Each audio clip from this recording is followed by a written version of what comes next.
चलो देखो ध्यान दो बच्चों, आज हम लोग का टॉपिक क्या है? इंटीजर। क्या है बच्चों? पूर्णांक संख्या। पूर्णांक संख्या किसे कहते हैं?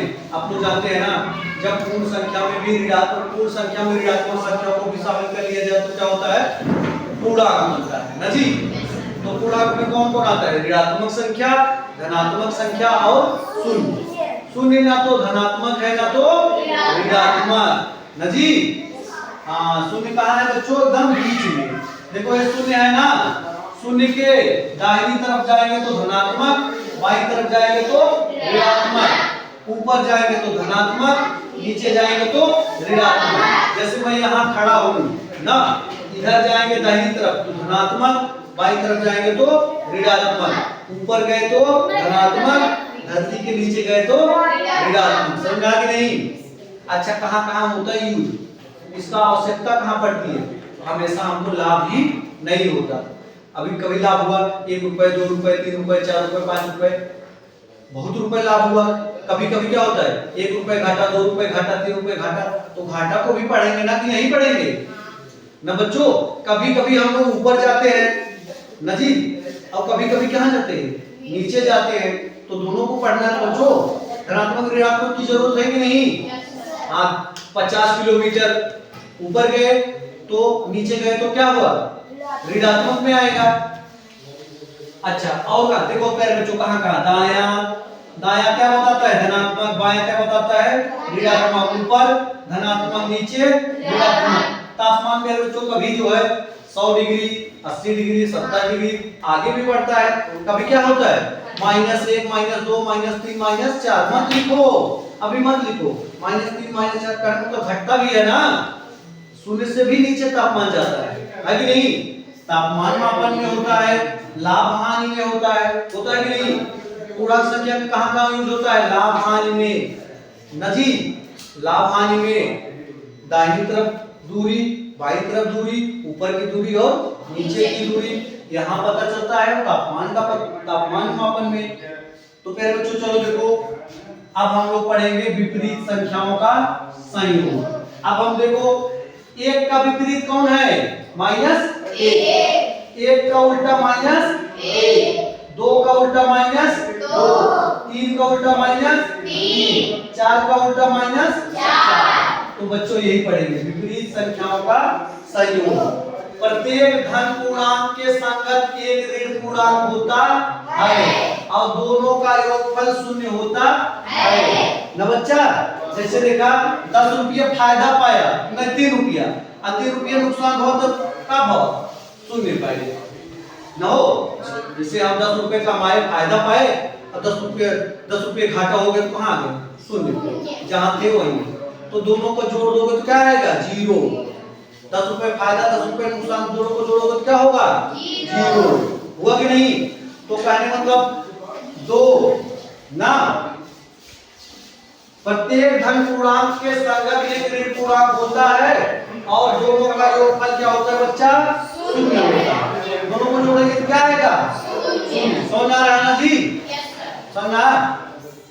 बताओ, धन 2, धन 9 में धन ऋण 9 जोड़ दो कितना आएगा?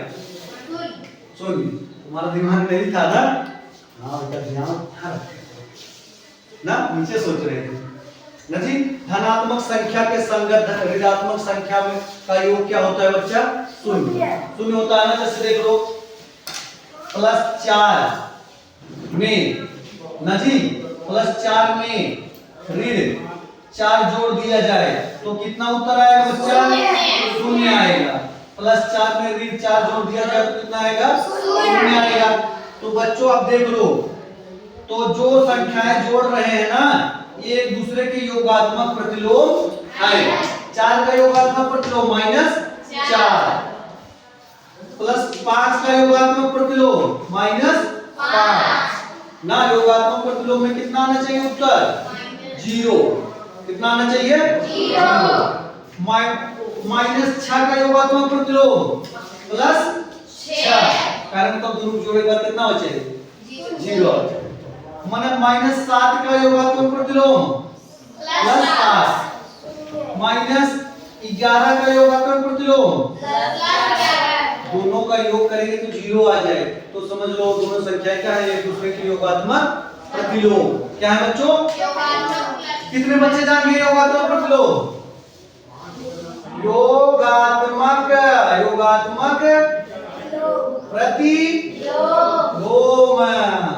बिना आसानी से, बड़े आसानी से जान गए। ऐसे जानेंगे आप, ये देखिए सर जी से बता रहे हैं, ऊपर नीचे आगे पीछे, एक उल्टा -1, दो उल्टा -2, -3 उल्टा +2 +3, हो गया। तो दोनों संख्या एक दूसरे क्या है, योगात्मक प्रतिलोम। योगात्मक प्रतिलोम माने उल्टा, हो गया। योगात्मक प्रतिलोम में एक दूसरे, एक संख्या दूसरे के उल्टा ना हो। अच्छा, मेन टॉपिक सीख लो। अच्छा, दो संख्याओं का संयोग बराबर 0 बराबर एक धनात्मक एक ऋणात्मक संगत संख्याएं मुझे संगत रह जाए। जैसे एक के संगत ऋण 1, दो के संगत ऋण 2, तीन के संगत ऋण 3। संगत समझ गया कि नहीं? संगत। अच्छा, शून्य का योगात्मक प्रतिलोम शून्य होता है। अब आप लोग नहीं कहेंगे कि सर जैसे ही बताया धन 1 के ऋण 1 ना हो, शून्य का योगात्मक प्रतिलोम कितना हो? ऋण शून्य ना है, कभी भी ऋण शून्य में नहीं होता। शून्य का योगात्मक प्रतिलोम कितना हो? शून्य। एक बार बताओ ना हो, शून्य का ऋण शून्य कभी होगा नहीं। शून्य तो भाई शून्य एकदम बिंदास अकेले है ना, धन ऋण अपना भागो इधर उधर, शून्य अकेले, ना तो धनात्मक है ना तो ऋणात्मक। तो शून्य का योगात्मक प्रतिलोम कितना है बच्चा? शून्य का योगात्मक प्रतिलोम अभी तुम्हारा दिखा दीजिए ना, क्या सोच रहे हो? पूछो मत, मेरे कर जाओ। शून्य का योगात्मक शून्य। अच्छा, प्रत्येक धन पूर्णांक समस्त ऋण पूर्णांकों से बड़ा होता है।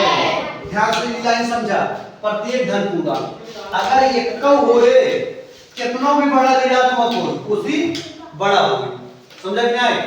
धन 1 बड़ा बा कि -1000। अरे बात तोरे पास 1 रुपया बा, अब तू 1000 रुपया ऋण ले आ, 1 रुपया वाला बड़ा बा कि 1000 दे ऋण ले, वो बड़ा बा? 1 रुपया वाला बड़ा हो। तो प्रत्येक धन पूर्णांक समस्त लाखों, जितने ऋण में ज्यादा रहा उतने छोट होगा। जितनी बड़ी ऋणात्मक संख्या होगी उतनी छोटी संख्या है। समझा कि नहीं? हाँ, ये जानेंगे आप। शून्य प्रत्येक धन पूर्णांक से छोटा होता है। शून्य जितना भी धन पूर्णांक है सबसे क्या होगा? छोटा। समझा? ये समझ गया? शून्य प्रत्येक ऋण पूर्णांक से बड़ा होता है। शून्य हमेशा इसी बड़ा है। 0 ऋणात्मक संख्या से क्या होता है? बड़ा होता है। अब यही वाला मुख्य समझ लो, बड़े पूर्णांकों का योगात्मक प्रतिलोम। बड़े पूर्णांकों का योगात्मक प्रतिलोम यहाँ समझा बच्चा। जैसे 5 का योगात्मक प्रतिलोम कितना हो? -5 ना हो। बड़े पूर्णांकों का योगात्मक प्रतिलोम कहने मतलब 5 का योगात्मक प्रतिलोम -5।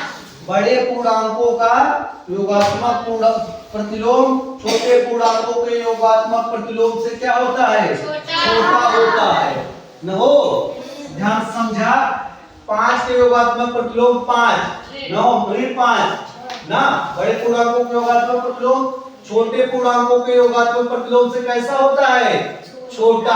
अच्छा बताओ, -5 छोटा हुआ कि -3? बताओ। -5 छोट बना भैया। अरे भाई 5 रुपये तू ऋण ले, तू गरीब है ना, और जो 3 रुपये ऋण ले बाटे को बड़ा बना। एक बात समझ गया कि नहीं? बड़े पूर्णांकों का योगात्मक प्रतिलोम, बड़े पूर्णांकों को योगात्मक प्रतिलोम छोटे पूर्णांकों को योगात्मक प्रतिलोम से हमेशा छोटा होता है। छोटा होता क्या है? हाँ, समझते क्या है? 100 का योगात्मक प्रतिलोम कितना होगा? -100। और 10 के योगात्मक प्रतिलोम -10। बताओ 100 बड़ा ऋण 100 बड़ा होगा कि ऋण 10? कौन बड़ा? ऋण 10 है। तू 10 रुपये ऋण ले, क्या खा लेगा वही वाला, लेकिन 100 रुपये ले तो खा। अरे यार 100 रुपये हमारे ऊपर भार है, ज्यादा घाटे में है ना, कमजोर है। अब आगे देखा बच्चा, पूर्णांकों का निरपेक्ष मान। अच्छा देखो निरपेक्ष मान समझने के लिए जैसे देखो 0 है, 0 के इधर जाओ 6 तक, 1 2 3 4 5 6 6 तक 0 से कितना दूरी 6 मीटर। फिर 0 से गहराई में जाओ, ऋण 1 ऋण 2 ऋण 3 ऋण 4 ऋण 5 ऋण 6, तो दोनों की दूरियां क्या है बच्चों बराबर है। अरे भाई 6 गहराई मतलब पीछे जा, 6 आगे जा, दूरी कितना है, दूरी बराबर है हमारा, दूरी बराबर है। तो ऋण 6 का भी कितनी दूरी है, दूरी कुल कितनी है 6, तो यही 6 जो दूरी है यही क्या है, इसका और इसका दोनों का क्या है निरपेक्ष मान, निरपेक्ष मान। ऋण 6 का निरपेक्ष मान कितना 6, धन 6 का निरपेक्ष मान कितना नहीं हो, धन 6 का निरपेक्ष मान 6, ऋण 6 का निरपेक्ष मान 6, निरपेक्ष मान। चाहे आगे जा चाहे पीछे, कितना दूरी का, इधर भी 6 उधर भी 6 मीटर दूरी होना। तो जो 6 मीटर दूरी है वो ऋणात्मक की भी और धनात्मक दोनों का क्या है निरपेक्ष मान है, समझे कि नहीं। अच्छा देखा -6 का निरपेक्ष मान -6 न हो, अब +6 का निरपेक्ष मान +6 न जी। तो इसको अगर कोष्टक तोड़ेंगे ये वाला हटाएंगे तो क्या बचेगा 6, क्या बचेगा 6। फिर समझाओ धनात्मक है और ऋणात्मक, ये धन दूरी 6 मीटर है और धरती ऊपर या 6 मीटर चाहे धरती के नीचे दूरी कितना हुआ 6 है ना। तो जो 6 संख्या है वो ऋणात्मक और धनात्मक दोनों का क्या है निरपेक्ष मान, समझा गया है। हाँ